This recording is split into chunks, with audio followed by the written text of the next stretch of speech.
এবার আপনার ভুল ধরি আপনি ইমানে আছেন? আমি একটা বিষয় কথা বলি। আপনি ইমানে আছেন? আমি একজন সাংবাদিক হিসেবে দাঁড়িয়েছি এবং এই প্রশ্নগুলো যেগুলো ভুল, তার মানে আপনার ভুল আছে। যে প্রশ্নগুলো করা হয় সেটা ভুল বলা আছে। হয়েছে। আপনি কি ইমানে আছেন? আপনি বলেন এলা অর্থ কি? অনেকে প্রশ্ন তুলছেন আপনার আরবি জ্ঞানের কথা। মান আতাউল্লাহু বলেছেন আপনি, আতা আল্লাহ হবে, এরকম অনেকগুলো আছে। যাক, না এতে করে কি আমার ইমান চলে গেছে? না আমার কথা শেষ করতে। না আছে, এতে করে কি আমার ইমান চলে গেছে? আয়াতের বিকৃত হয়েছে। কিসের বিকৃত হয়েছে? আয়াতের যেমন আমি বক্তব্য দিচ্ছি, আপনারা 50 জন লোক যখন আমাকে প্রশ্ন করছেন, তখন আমার কোনো একটা বক্তব্য স্লিপ অফ টাং হতে পারে না? হতে পারে কি না? জি হতে পারে। তাহলে আল্লাহ গুনাহ ক্ষমা করবেন কার? আপনি কি নির্দোষ, নিষ্পাপ? না আমি একটা কথা শেষ করি। না আপনি কি নিষ্পাপ কি বলেন? আপনি তওবা করেন না? তাহলে তওবা কার জন্য? তওবা কার জন্য? শুনি, আমি কি কবিরা গুনাহ করেছি? না আগের আমি কি পাপ করেছি? তাহলে আপনারা আমাকে আয়াত বলছেন, আমি রেফারেন্স বলছি, সেখানে একটা স্লিপ অফ টাং হয়ে গেলে আমাকে কবিরা গুনাহ হয়ে গেল। এরকম 4-5টা আমরা এখনই নোট করা আছে। শেষ, আমি আপনারা কি গুনাহ করেন না? কথাটা শেষ করি। প্রশ্নটা হচ্ছে, অনেকে প্রশ্ন করছেন যে সাধারণ একটা কোরআনের আয়াত পড়তে জানেন না, তার কাছ থেকে আমরা ইসলাম কিভাবে শিখব? সাধারণ আপনারা কোরআনের আয়াত পড়তে পারি না, আপনারা আমাকে অনুসরণ করার দরকার নাই। আমাকে অনুসরণ করবে মুমিন। আমাকে অনুসরণ করবে কে? মুমিন। মুমিন। কথা বলছেন? আমি কোরআনের মাদ্রাসা দেই নাই, আমি কোরআনের এখানে উচ্চারণ তত্ত্ব শিখাই নাই। আমি আল্লাহর তাওহীদ হারিয়ে গিয়েছে, তাওহীদ প্রতিষ্ঠার জন্য দাঁড়িয়েছি। সেটা কি কোরআনের বাইরে থেকে? না না না না না না, এটা কোরআনের বাইরে না, কোরআনের বাইরে না। আপনি তাওহীদ প্রতিষ্ঠা করেন, তারপরে আমি যখন প্রতিষ্ঠা করব তখন আপনি উচ্চারণ তত্ত্ব শিখবেন। যেখানে আল্লাহর হুকুম মানা হচ্ছে না, সেখানে আপনি আমার ওই জের জবরের উচ্চারণে ভুল ধরছেন। কিন্তু আপনি আল্লাহর হুকুমটাকে আগে মানেন। যেখানে আমরা মোমেন না, যেখানে কোরআনের আয়াত, যারা আল্লাহর বিধান মানে না তারা কাফের। যেখানে আল্লাহর বিধান মানছি না, সেখানে আপনি আয়াতের উচ্চারণ নিয়ে আসেন। আমাকে মানবেন মোমেনরা, আমাকে মানবেন মোমেনরা। ধন্যবাদ। আসসালামু আলাইকুম। আমি বিশ্বাস করি আপনারা, আমার যারা অডিয়েন্স রয়েছেন, নিশ্চয়ই আপনারা শুধু শিক্ষিত নন, বরং স্বশিক্ষিত। এটা আমার দৃঢ় বিশ্বাস, কারণ আমার প্রত্যেকটা আলোচনা থাকে রেফারেন্স ভিত্তিক। আমার এই আলোচনা থেকে শুধু আপনি শুনবেন আর বিশ্বাস করবেন, মেনে নেবেন, বিষয়টা কখনই এমন নয়। বরং আমি দৃঢ় প্রত্যয়ের সাথে বিশ্বাস করি আপনি আমার এই আলোচনা শুনবেন, রেফারেন্সটা অবশ্যই যাচাই করবেন, অতঃপর বিশ্বাস করে সামনের দিকে এগিয়ে যাবেন। সম্মানিত দিনী ভাই বোন আমার, আজকের এই আলোচনাটা খুব একটা রেফারেন্সের প্রয়োজন হবে না। এখানে জাস্ট একটু বিবেক খাটালেই বুঝতে পারবেন যে আলোচনাটা শুনলেন, এই আলোচনা থেকে আপনি কি বুঝতে পারতেছেন। এখানে নতুন করে যদি আপনাকে ভেঙে বলি, তাহলে সম্ভবত আপনি মনে করবেন যে এটা বলার কি দরকার ছিল। এমনটা হলে হতেও পারে, কারণ এই আলোচনার মূল বক্তব্যটা আপনি বুঝতে পেরেছেন, এবং এই হিজবুত তাওহীদের ইমাম যিনি দাবি করছেন, তার যে আসলেই নগণ্য থেকে নগণ্য জ্ঞানটুকু নেই, সেটা আমরা বুঝতে পারতেছি। আপনি দেখেন, এখানে তিনি বলছেন আমি তৌহিদ প্রতিষ্ঠা করতে এসেছি, আমি এখানে তৌহিদ প্রতিষ্ঠা করতে দাঁড়িয়েছি।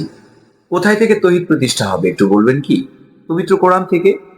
তো পবিত্র কোরআন থেকে আপনি তৌহিদ প্রতিষ্ঠা করবেন, ঠিক আছে। তো পবিত্র কোরআনে কি লেখা আছে সেটা তো আগে জানতে হবে। এটা তো কমন সেন্সের ব্যাপার, ঠিক না? যেখান থেকে তৌহিদ প্রতিষ্ঠা করবেন সেখানে কি লেখা আছে সেটাই যদি আপনি বুঝতে না পারেন, তাহলে আপনি তৌহিদ প্রতিষ্ঠা কিভাবে করবেন? অবাক করা বিষয় না? তিনি বলছেন আমি কি কোনো কবিরা গুনাহ করে ফেলেছি? আরে আপনি কি নিয়ে কথা বলছেন? আল্লাহর বাণী, আল্লাহর কথা নিয়ে কথা বলছেন। আল্লাহ ঠিক যেইভাবে কথা বলেছে আপনাকে ঠিক সেইভাবে বলতে হবে, এতটুকু বিকৃতি করা যাবে না। আপনি পবিত্র কোরআন থেকে কথা বলছেন, আল্লাহর কথাকে আপনি পুনরাবৃত্তি করছেন, অথচ আল্লাহর কথাকে পুরোপুরি আপনি বিকৃতি করে বলছেন। কি অবস্থা! আপনি বলছেন এখানে কি মহা কোনো পাপ করে ফেলেছি? আরে ভাই, যেখানে একটি আয়াত জবর জের পেশ একটু উল্টাপাল্টা হয়ে গেলে পুরা আয়াতের অর্থ বদলে যায়, সেখানে আপনি বলছেন আমি কি কোনো কবিরা গুনাহ করে ফেলেছি? আপনি বলছেন আমার বক্তব্য শুনে মুমিনরা। অবাক করা বিষয়। মুমিন কারা? মুমিন কারা? আপনি নিজেই মুমিন কিনা সেটাকে দেখেন না, আপনাকে যে মুমিন ফলো করবে, আপনি নিজে মুমিন তো? সম্মানিত দিন ভাই বোন আমার, এরকম হাজারটা কোশ্চেন করা যায়। শুধু আমি না, বরং আপনার মনে অনেকগুলো প্রশ্ন জেগেছে যেটা আমার মাথায় এখনো আসেনি। আপনি যদি, আমার বিশ্বাস আপনি নিশ্চয়ই আমার এই বক্তব্যটা মনোযোগ সহকারে শুনছেন। আমি আপনাকে অনুরোধ করব, আপনার মনে কি কি এসেছে যে তাকে প্রশ্ন করে আটকে দিতে পারবেন? তিনি বলছেন আপনি কি ইমান এনেছেন? আমার বক্তব্য শুনুন মুমিনরা, আমি কি কোনো কবিরা গুনাহ করে ফেলেছি? এই টাইপের যতগুলো কথা বলেছে, আমার ধারণা সম্ভবত আপনি এমন কিছু প্রশ্ন জানেন যে প্রশ্নের মধ্য দিয়ে সে আটকে যাবে। প্লিজ একটা কমেন্ট করবেন আপনি। হ্যাঁ, আমি একটু দেখবো যে আমি আসলে কত দূরে এই আপনাদের প্রশ্নগুলো থেকে। সম্মানিত দিনী ভাই বোন আমার, সবচেয়ে বড় কথা হচ্ছে আহ উনি হচ্ছেন সেই ব্যক্তি যে ব্যক্তি নিজের ভুল কখনো দেখতে পারে না। আরেকটা হতে পারে যে এটা একটা তার চাল। আসলে ধর্ম ব্যবসা আছে না, এই ব্যবসার মধ্য দিয়ে সে প্রতিষ্ঠিত হতে চায়। অলরেডি সে প্রতিষ্ঠিত হয়েও গেছে।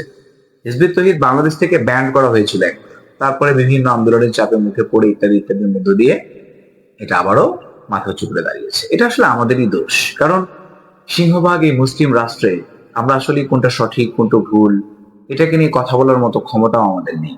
কেন? কারণ আমাদের জ্ঞানের গভীরতা কম। এই জন্য সবসময় ইসলামের একটা ব্যাপার আছে যে আমাদের জ্ঞান পিপাসী হতে হবে। পবিত্র কোরআন, পবিত্র হাদিস, এগুলা থেকে আমাদেরকে অবশ্যই জ্ঞান অর্জন করতে হবে। দিনের সঠিক জ্ঞান অর্জনের মধ্য দিয়েই আমরা সঠিক দিন পাবো বলে আমরা বিশ্বাস করি।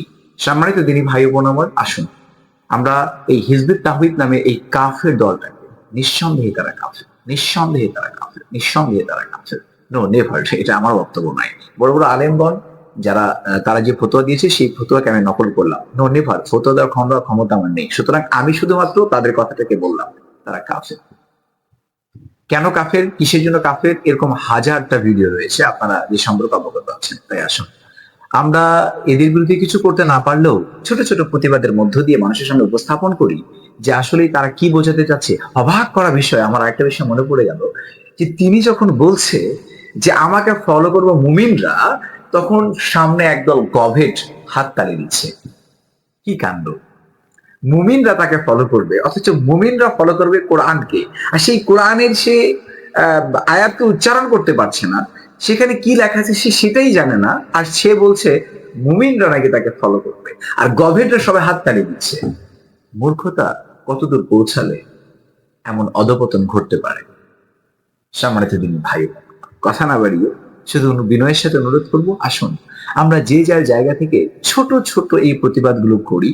তার মধ্য দিয়ে এমন হতে পারে, যেমন আমি বিশ্বাস করি আমি ছোট্ট একটা প্রতিবাদ